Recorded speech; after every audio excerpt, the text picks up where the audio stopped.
Meus amados irmãos, a graça e a paz do nosso Senhor Jesus Cristo. Amém, irmãos? Amém. Que bom.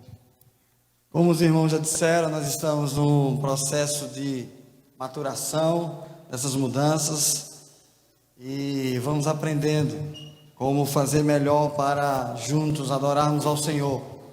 Eu quero dizer às pessoas que estão nos visitando hoje da alegria que nós temos em recebê-los aqui. Que o Senhor derrame graça sobre a tua vida, que o Senhor de fato seja também o centro da sua vida e que juntamente conosco você possa estar com o coração voltado a adorar a Deus. E aqueles que também nos acompanham pelas redes sociais, nós louvamos ao Senhor por a vida de cada um de vocês e que o Espírito Santo de Deus também opere através da sua palavra aos nossos corações, aos vossos corações, e que haja crescimento, que haja desenvolvimento em nossas vidas, que possamos de fato crescer o perfeito conhecimento e a perfeita varonilidade, como diz as Escrituras Sagradas. Esse é o nosso desejo a cada um daqueles que nos visitam e também dos nossos irmãos que estão aqui nessa noite. Hoje os irmãos já falaram aqui que durante o dia, principalmente na EBD, quem não veio está perdendo, tá? Nós estamos trabalhando sobre famílias não tão modernas, porque o que a modernidade e o que a pós-modernidade tem pregado para a ideia de família tem sido infelizmente deturpada. E nós já falamos 3 princípios dessa família não tão moderna. Aí 3 nós vamos trabalhar no nosso acampamento. No período da manhã estaremos falando com essa mesma temática. Eu espero que você esteja lá para ouvir, participar, ser abençoado e abençoar. Hoje nós falamos sobre sexualidade não tão moderna. E nós conversamos aqui com os casais que estavam abertamente falando sobre algumas situações que a Bíblia nos mostra como deve ser um relacionamento entre o homem e a mulher, entre os cônjuges, mas tão somente entre cônjuges, não entre namorados, entre noivos, mas entre cônjuges, como é o princípio de Deus. Semana passada nós também falamos aqui sobre Deus está pronto e Ele observa as nossas aflições.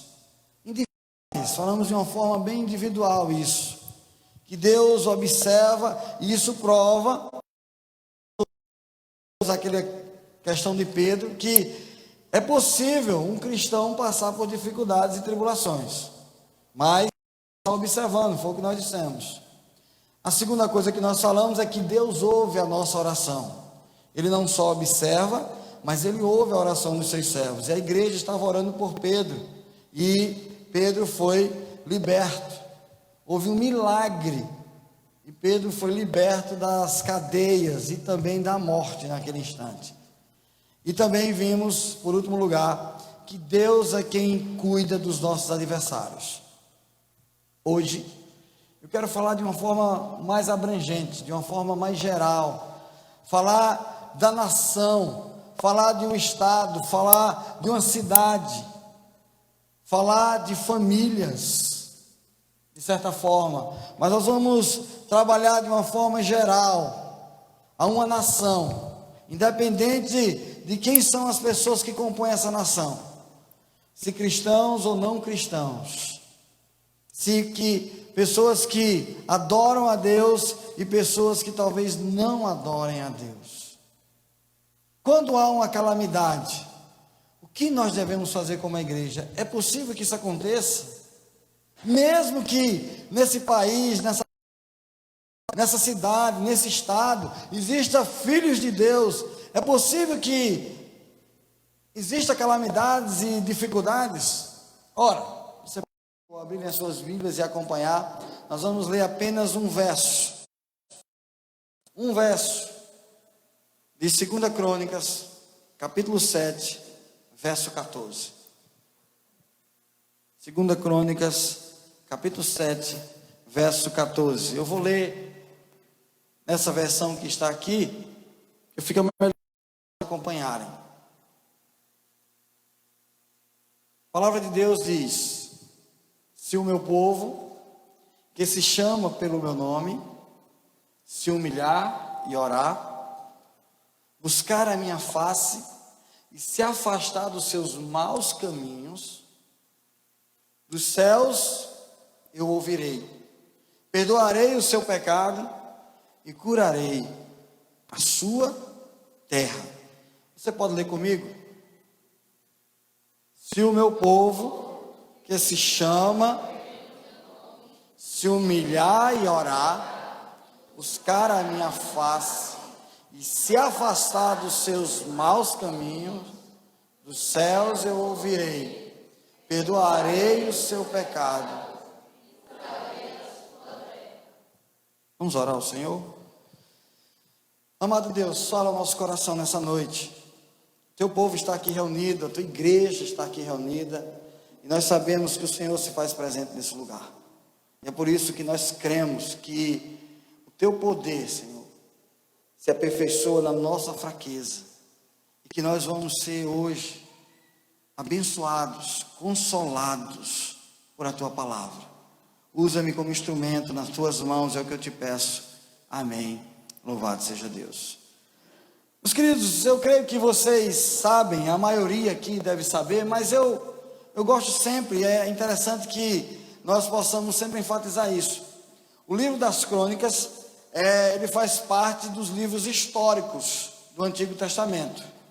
Reis, Crônicas, eles contam uma narrativa dos reis de Israel e mostra como cada um, em seu tempo, reinou ou obedecia a Deus ou desobedecia a Deus. Há uma historicidade descrita na palavra de Deus através desses livros. Mas não é porque é um livro histórico que ele não é relevante para a nossa história e para a nossa vida hoje. Não é porque ele é um livro do Antigo Testamento que ele não traz lições e aplicações ao nosso dia a dia. Pelo contrário, nós cremos que todas as Escrituras, elas são a palavra de Deus, ou é a palavra de Deus. Toda ela, Antigo e Novo Testamento. Obrigado, irmão.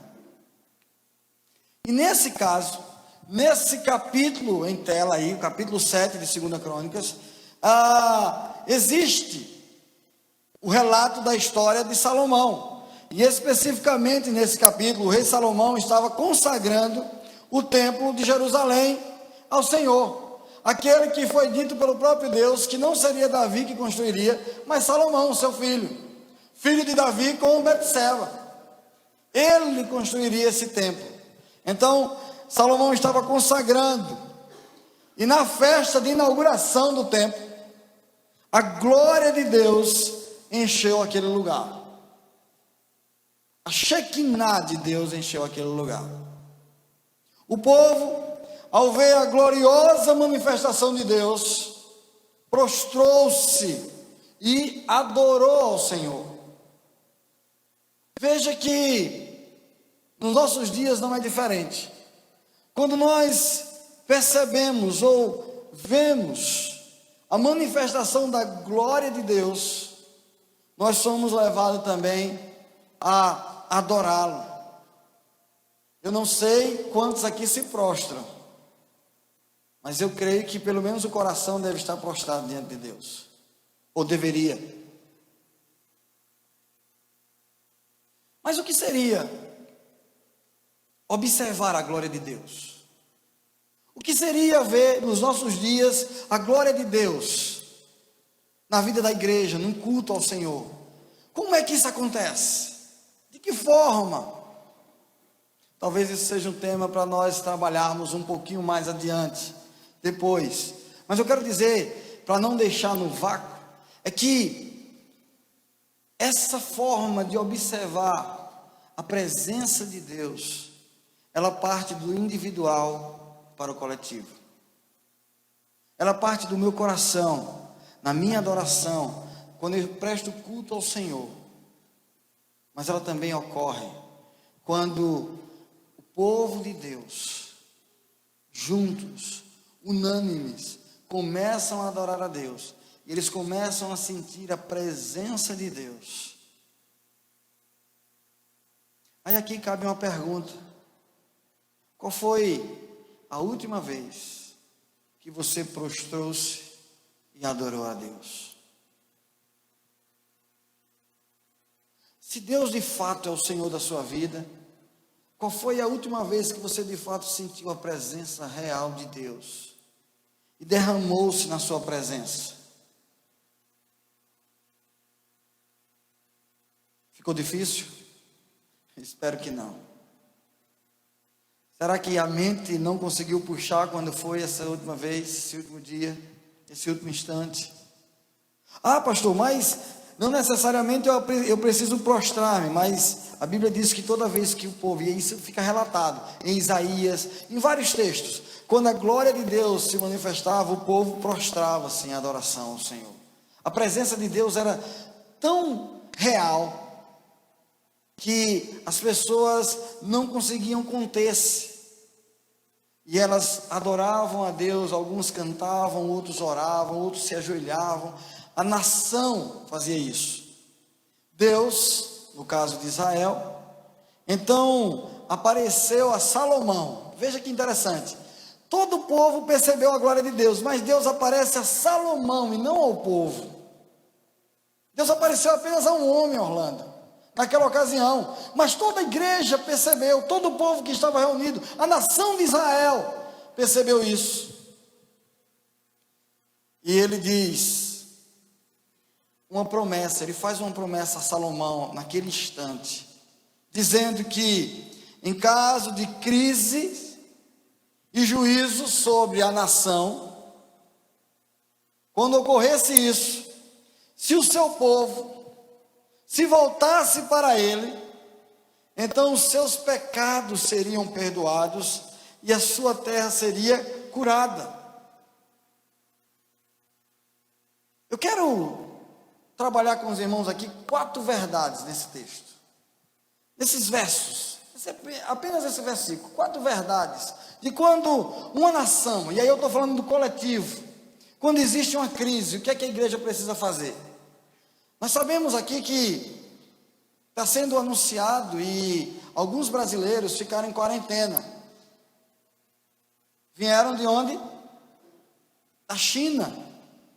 Lá há uma epidemia se espalhando.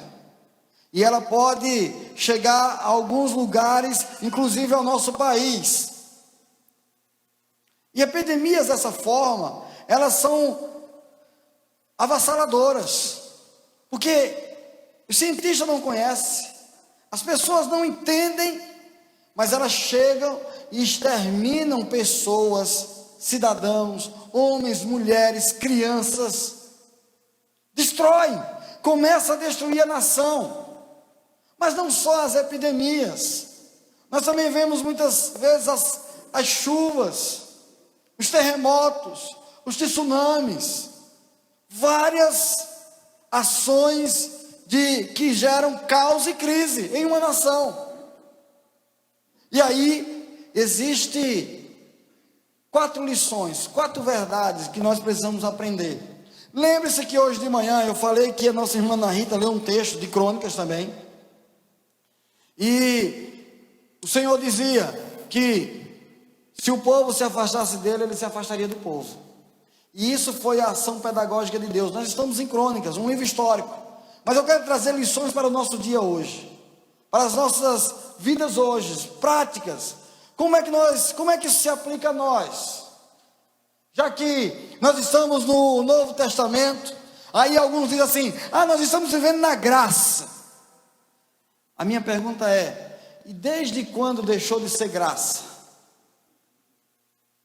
Porque a graça de Deus é manifesta desde o Éden, quando Ele deu possibilidade a Adão e Eva ainda, de uma restauração de vida em Cristo Jesus. Ali já foi graça. ação graciosa de Deus, e em toda história nós vamos encontrar a graça de Deus. Mas há aqueles que dizem assim: não, aqui é o tempo da lei, aqui é o tempo da graça. Não, a lei continua viva, não para salvar, mas para mostrar ao homem o caminho que não deve andar. Então, a primeira verdade que nós vamos encontrar nesse versículo aqui é que em tempos de crise, o povo de Deus deve se humilhar perante a face do Senhor. Talvez você diga: mas isso aí está bem claro no texto. Mas é, porque está claro mesmo. A pergunta é: temos vivido tempos de crise? Se a sua resposta é sim, a minha pergunta é: você tem se humilhado diante de Deus e clamado por a sua nação, por a sua família, por a sua cidade, por o seu estado, por o seu país? Como cristão, como nós estamos fazendo? A Bíblia diz: se o meu povo, que se chama pelo meu nome, se humilhar. Ele está interessante que não é direcionado a todos os povos, a toda a nação, mas é: se o meu povo, um povo separado e escolhido dentro daqueles que estão ali, se o meu povo, que se chama pelo meu nome, se humilhar, na mesma medida, meus irmãos, que a obediência produz bênçãos em nossa vida. Quando nós somos obedientes, nós temos a bênção de Deus sobre nós, ela é derramada sobre as nossas vidas. Quando nós somos desobedientes, nós atraímos a maldição de Deus para as nossas vidas. Pastor, o que é isso que o senhor está dizendo? A maldição de Deus? Sim, sim. Porque quando o Senhor retira apenas a sua presença de nós, isso já é maldição. Não estarmos na presença de Deus é inferno. A presença de Deus é céu. Ou você não sabia disso, meu irmão? Que a presença de Deus é céu para nós, e a ausência de Deus é inferno. Então, quando Deus se afasta, porque Ele diz que o nosso pecado faz separação entre nós e o nosso Deus. Paulo, escrevendo aos Romanos, ele disse isso. Então, quando a nação vira as costas para Deus, rejeitando a sua lei, escarnecendo de sua palavra, entregando-se a toda sorte de aberrações morais, que é o que tem acontecido na nossa nação, a mão de Deus pesa sobre a nação. E aí, não há uma diferenciação. A única diferença que existe é que nós, como servos do Senhor, servos de Deus, aqueles que clamamos pelo nome do Senhor, precisamos nos humilhar e orar. Então, essa é uma lição prática para a sua vida. Se você entende que está tendo momentos difíceis, clame a Deus, ore ao Senhor, se humilhe na presença dEle, não espere por ninguém. Agora, de forma coletiva, a igreja também poderia levantar oração, jejum hoje? Claro, claro. Mas às vezes incomoda. Jejuar, passar o dia sem comer, incomoda. Se dedicar ao Senhor, talvez, não, mas não precisa mais, porque o Senhor não quer sacrifício. Querido, isso é obediência e não sacrifício. Entenderam a diferença? É que quando eu me dedico ao Senhor, quando eu me entrego ao Senhor, eu estou obedecendo a sua palavra e não sacrificando.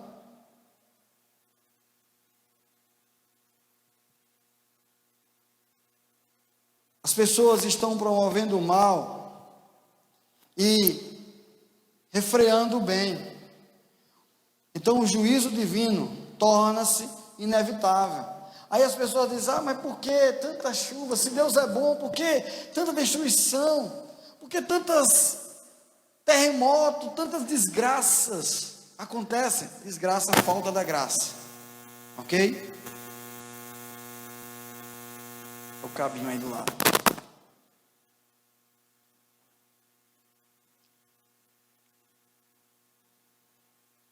Então, às vezes a gente, como é que diz uma palavra dessa? É porque a Bíblia fala sobre isso. A desgraça é a ausência da graça. A ausência da graça. Para você fica melhor eu falar desse jeito, eu vou falar assim então. A ausência da graça, que é a mão de Deus pesando sobre a nação. Aí, infelizmente, ou felizmente, não há acepção. Quando Deus derrama, quando uma nação, quando um povo está escarnecendo dele, Deus derrama sobre a sua ira sobre aquela nação. E isso é bíblico. Eu quero que alguém me prove o contrário, de que isso não é bíblico. Agora, qual é a saída? Humilhar-se diante de Deus. O povo de Deus precisa se humilhar. Enquanto o povo endurece a sua cerviz, ele sofrerá as consequências irremediáveis da sua desobediência. O juízo deve começar pela casa de Deus. Por isso, só uma igreja quebrantada pode clamar e chamar a nação ao arrependimento. Somos nós que devemos anunciar que o povo deve arrepender-se dos seus pecados, para que a nossa nação seja curada. Só quando a igreja se humilha é que Deus visita a terra com cura. Está no texto. Mas olha a segunda verdade. Em tempos de crise, o povo de Deus deve orar com fervor. Você pode ler comigo aqui?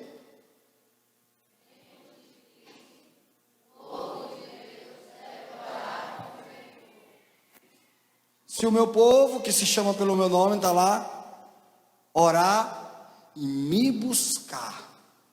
Isso é traduzido por fervor. O que é fervor? A pergunta é: temos sido fervorosos em nossas orações? Deixa eu aproveitar aqui e dar uma pastoral. Esses dias eu ouvi um irmão e a queixa é que muitas vezes nos nossos cultos de oração, aquelas reuniões que nós temos nos lares de oração, a gente perde o senso da presença de Deus.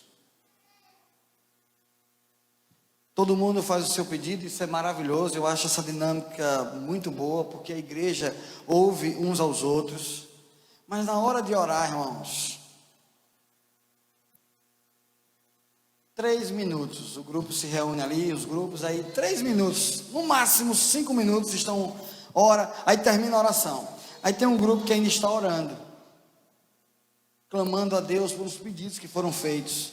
Porque os irmãos, muitas vezes, na hora de fazer os pedidos, choram, se angustiam, porque às vezes tem coisa que é muito pesada.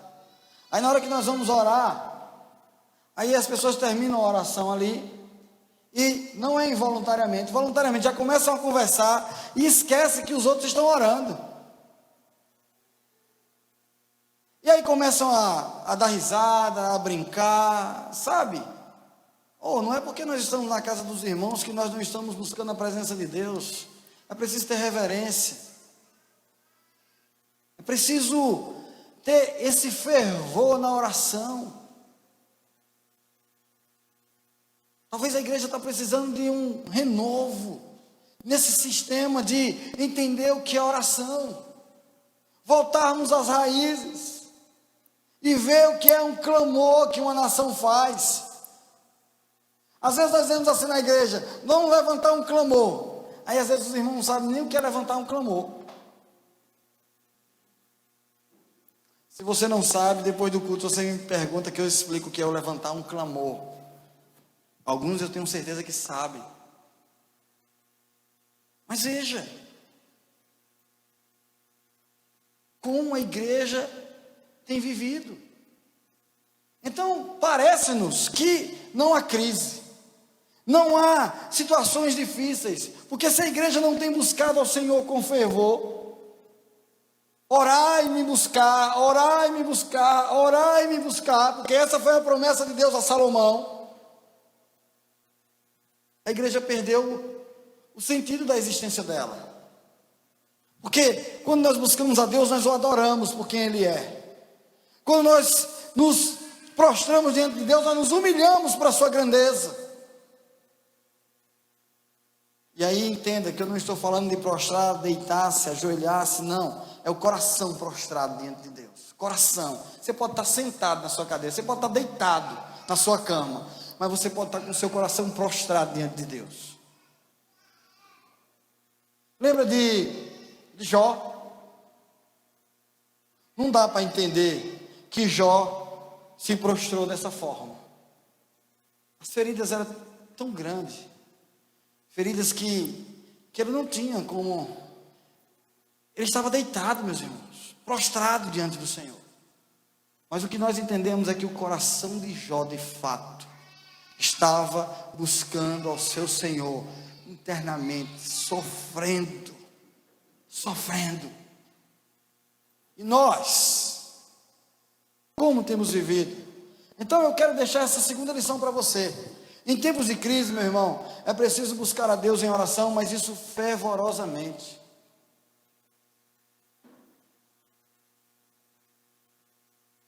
Os reformadores, se vocês não sabem disso, os grandes homens dos avivamentos que nós ouvimos falar e que chegou até os nossos dias, o Evangelho, eles passavam horas e horas e horas em oração. O próprio Jesus, sendo Deus, passava horas e horas em oração. E você, quanto tempo tem orado ao Senhor? Tem clamado com fervor a Deus? Ou será que nós perdemos isso? Será que nós perdemos esse fervor? Eu quero dizer aos irmãos que quando a igreja se prostra em oração diante de Deus para buscar a sua face, o caminho da restauração é aberto. Essa é uma promessa de Deus e nós precisamos acreditar nela. Ou então, não deixe de perder o seu tempo domingo à noite, domingo de manhã e durante a semana vir a uma igreja. Você está perdendo o seu tempo. Se você não entende que isso é necessário, você, meu amado irmão, está perdendo o seu tempo.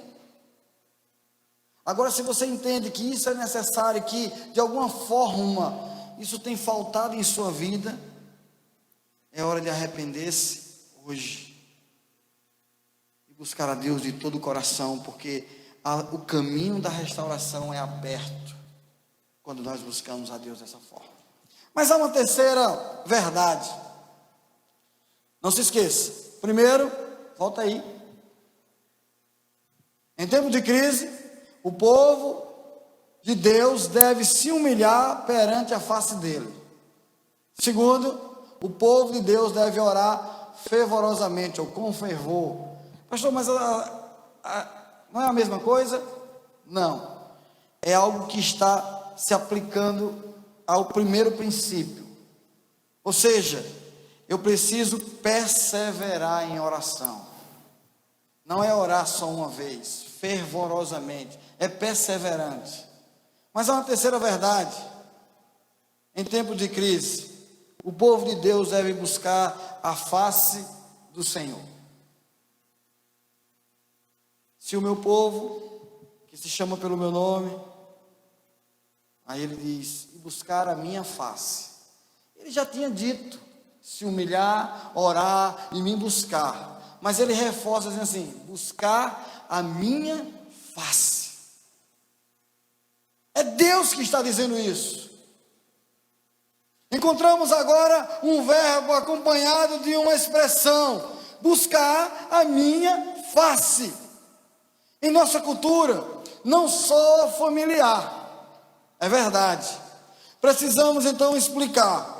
Buscar a face de Deus é voltar a minha vida para a direção de Deus. Isso é buscar a face de Deus.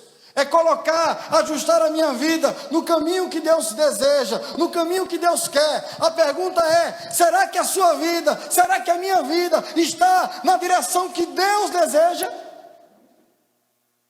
De fato e de verdade? ou eu acho que estou. Porque tem muita gente assim, achando que está seguindo a vontade de Deus. Buscar a face de Deus aqui é esquecer o meu caminho e andar no caminho de Deus. Ou então, se eu já estou andando nesse caminho, é perseverar nesse caminho. A pergunta é: temos buscado o caminho de Deus para a nossa vida?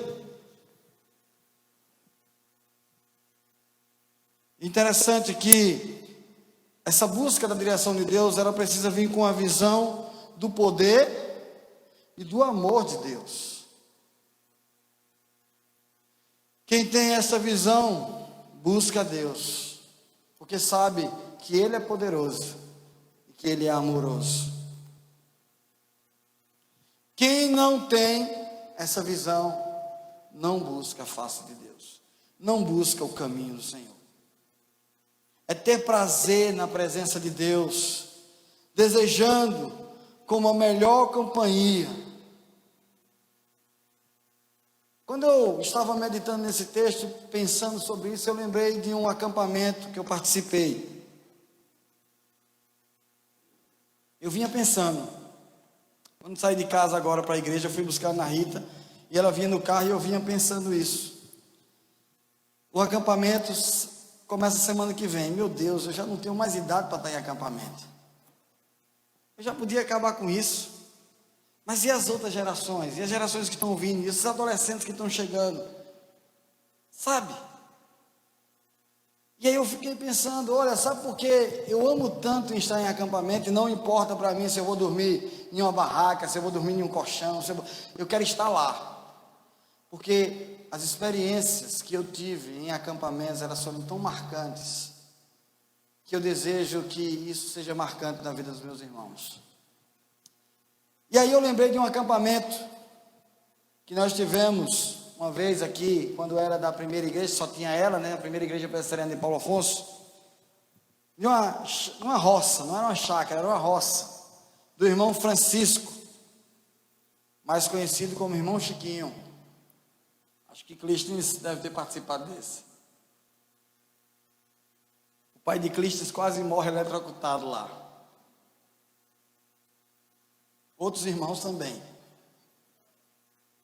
Mas olha, irmãos, quando nós voltamos desse acampamento, a presença de Deus foi tão verdadeira e real naqueles dias também ali, que esses irmãos escaparam de tudo isso. Que a igreja, é sério, a sensação era que Cristo ia voltar no dia seguinte, e nós saímos aqui, os jovens, os adolescentes, nós saímos de casa em casa aqui dos irmãos, por a cidade, parecia um bando de loucos. Não é a torcida do Corinthians não, mas parecia assim. Nós saímos nas casas dos irmãos e nós queríamos orar, nós queríamos ler a palavra, evangelizar os vizinhos, porque a palavra de Deus foi tão poderosa aos nossos corações naqueles dias, e a ação de Deus tão poderosa, que houve esse mover. Um ano antes, e aí não entenda mover como alguns irmãos entendem, eu estou falando de coisas espirituais de fato.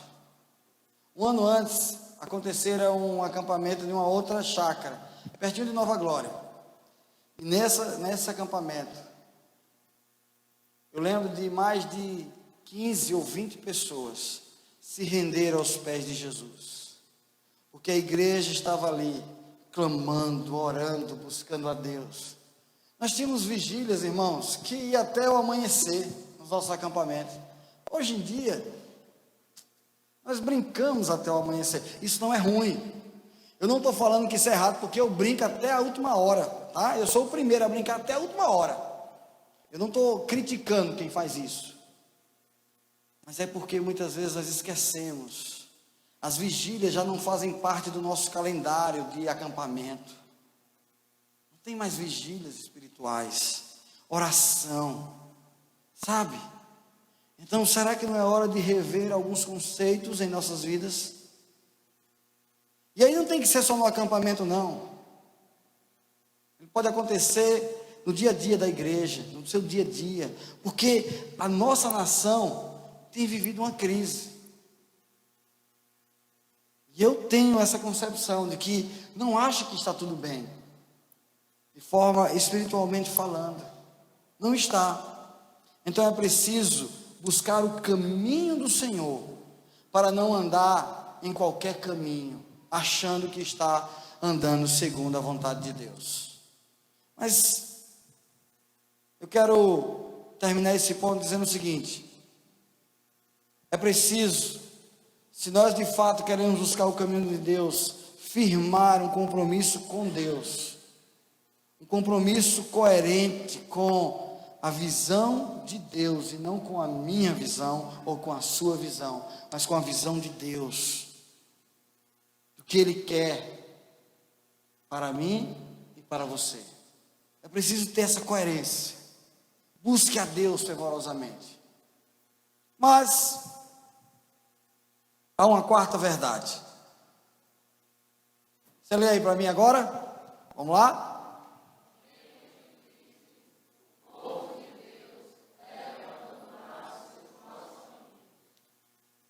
Pastor, mas estava claro desde o outro ponto que o Senhor falou: se eu preciso andar no caminho do Senhor, eu tenho que abandonar o meu. Mas a Bíblia, o Senhor disse isso. Ele foi bem pedagógico, e eu quero ser bem pedagógico também.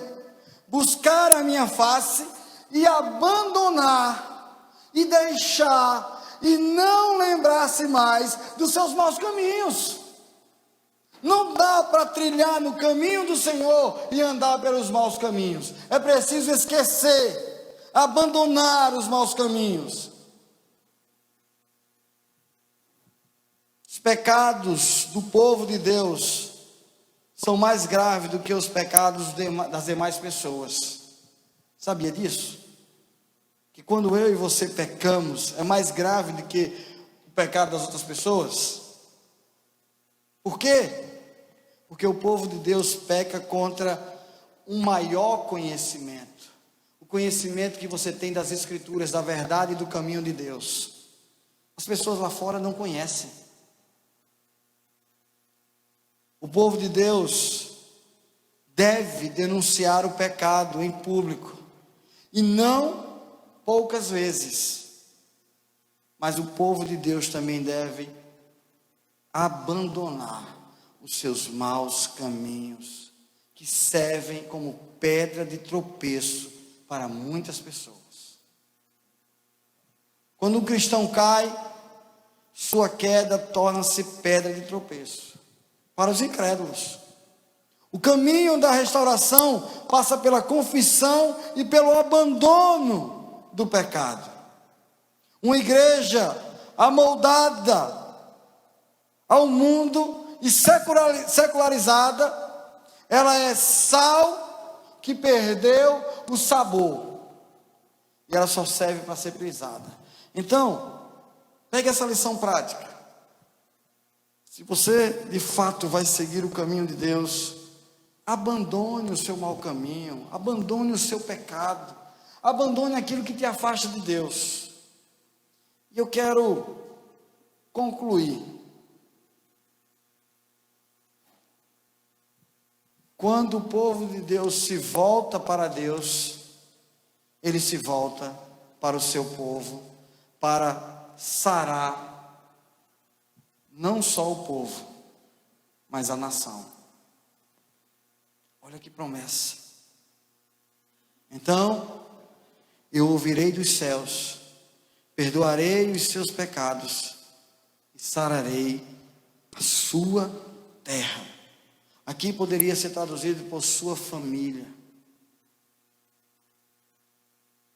seu trabalho, sua cidade, seu estado, sua nação. O povo de Deus precisa passar pela porta do arrependimento para ser perdoado e curado. A pergunta é: você quer isso?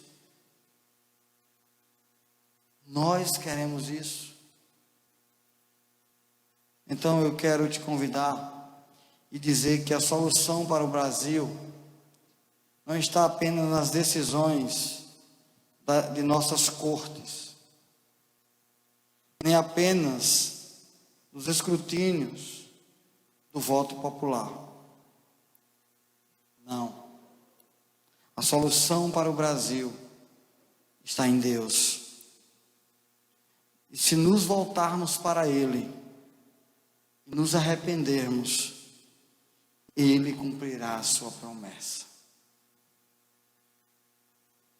Ele se voltará para nós em graça e misericórdia.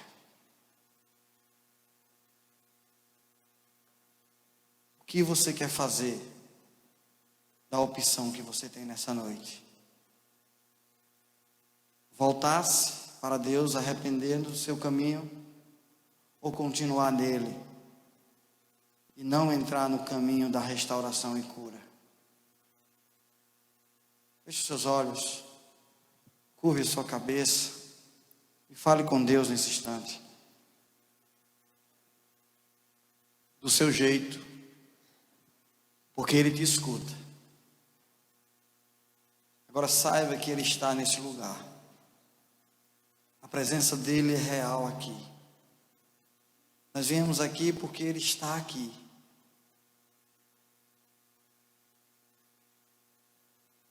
Amado Senhor, amado Deus, que o Teu Espírito convença os meus irmãos do pecado, da justiça e do juízo.